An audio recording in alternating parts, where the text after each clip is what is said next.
ఆ రోజుల్లో ఈ కుర్రాడు యూత్ ఐకాన్ లాంటివాడు అనమాట. అతని పరిసర ప్రాంతాల్లో ఫేస్బుక్, ఇన్స్టాగ్రామ్ లేదు, కానీ ఒకవేళ ఆ రోజుల్లో ఉండుంటే ఈయన వీడియోలు, రీల్స్ ఖచ్చితంగా వైరల్ చేసేవారు. పూసలు అమ్ముకునే అమ్మాయినే వైరల్ చేసిన వాళ్ళు మనోళ్ళు. అయ్యాళ్ళ వైరల్ చేయరా ఇంత టాలెంట్ ఉంటే?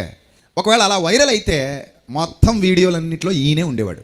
అంత టాలెంటెడ్ పర్సన్ డేవిడ్. నేను ఒకరిని చూశానండి అని రాజుగారి దగ్గరికి వెళ్ళి చెప్తున్నాడు, చాలా బాగా వాయిస్తాడండి సితారా. ఇప్పుడు అతని ప్రతిభ రాజుగారి దాకా వెళ్ళింది. అని దీన్ని బట్టి మీకు ఏమర్థం అవుతుంది? ఈ రోజు చేసే ఒక చిన్న పని కూడా ఏదో రేపటి పెద్ద భవిష్యత్తుకు మనకి మార్గం చూపించబోతుంది. ఇది చేయకపోతే అది రాదు. దావీదు సితారా నేర్చుకోలేదు.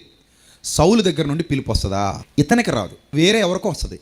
కానీ ఏది వృధాగా పోదండి, ఏదైనా నేర్చుకోండి. కొంతమంది ఇంగ్లీష్ నేర్చుకుందాం అనుకుంటారు. నేర్చుకోవడం అనేది మనిషి నిరంతరాయంగా చేస్తూ ఉండాలి, లేకపోతే మెదడు ఎందుకు పనికి రాకుండా మొద్దుబారిపోద్ది. పెళ్ళయిందండి, ఇంక రోజు వంటగది అదొక్కటేనండి, ఇంకా వంట చేస్తామండి. బట్టలు ఉతికేసాం, వచ్చారు ఆయన గారు, పెట్టేసాం, మళ్ళీ గిన్నెలు కడిగేసుకున్నాం, తర్వాత ఆయన ఈ ప్రొద్దుమన్నారు ఉద్దేశం. ఇంకంతే జీవితం. ఎన్ని సంవత్సరాలు? ఒక 50 సంవత్సరాలు, 100 సంవత్సరాలు. కానీ స్త్రీలలో చాలామంది వాళ్ళ భర్త వెళ్ళిపోయిన తర్వాత ఎన్ని విషయాలు నేర్చుకుంటూ ఉంటారో కొంతమందిని చూస్తే ఆశ్చర్యం వేస్తుంది. ఒక ఆమె వంటల ఛానల్ పెట్టి తెగ సంపాదించి పడేస్తుంది, ఇంట్లో చేస్తుంది వంటలు. అలా ఆయనకు ఉండేవే కొంచెం వెరైటీగా ఉంటుంది, ఆడికి కూడా హ్యాపీగా ఉంటుంది, డబ్బులు వస్తుంటాయి నెల నెల. మొత్తం అంటే ప్రతి ఒక్కరూ ఏదో విధంగా ఆ సమయాన్ని ఏం చేసుకుంటారు, వాళ్ళకు ఉపయోగపడే విధంగా బాటలు వేసుకుంటారు. పిల్లలకు నేర్పించడం, లేదా వీళ్ళు నేర్చుకోవటం, కొత్త భాష నేర్చుకోవటం, కొత్త విషయాల మీద అవగాహన పెంచుకోవటం. అలాగే ఉండిపోతే ఇంకా అయిపోయింది, ఇంక చచ్చిపోయినట్టే మనం. అదే గిన్నెలు, అదే వంట, అదే కుటుంబం, ఇంకంతే అక్కడే ఉండిపోతానంటే. ఏదో ఒకటి నీ సమయాన్ని నీకు ఉపయోగపడే విధంగా, నీకు అనుకూలంగా మార్చుకోవచ్చు కదా. అలా మార్చుకుంటే ఏదో ఒక రోజు ఫ్యూచర్లో నీకు అది ఖచ్చితంగా ఉపయోగపడుతుంది. చిన్నది కూడా అది ఆ సమయానికి అవసరం అవుతుంది.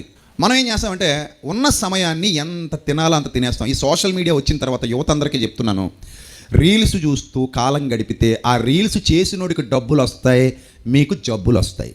ఆడు మీ ద్వారా డబ్బులు సంపాదించుకుంటాడు, మీరేమో ఆడి వల్ల కంటి జబ్బులు, ఒంటి జబ్బులు తెచ్చుకొని జీవితం నిర్వీర్యం అయిపోయిన తర్వాత నేను అలా చేద్దాం అనుకున్నాను, ఇలా చేద్దాం అనుకున్నాను, అయినా మనలాంటి వాళ్ళు ఎక్కడ చేయగలం, మనల్ని తొక్కేస్తారు, మన మీద ఎక్కేస్తారని సోది కబుర్లు చెప్పుకొని బతకడం తప్పితే, నేను అనుకున్నది సాధించగలిగాను, సాధించి చూపించాను, దానికోసం నా టాలెంట్ ఇంప్రూవ్ చేసుకున్నాను, దానికోసం కొత్త మార్గాలను అన్వేషించాను, ఈరోజు నేను టాప్ పొజిషన్లో కూర్చున్నానని చెప్పుకోగలిగే దమ్ము నీ దగ్గర ఉండదు బిడ్డ, జాగ్రత్త.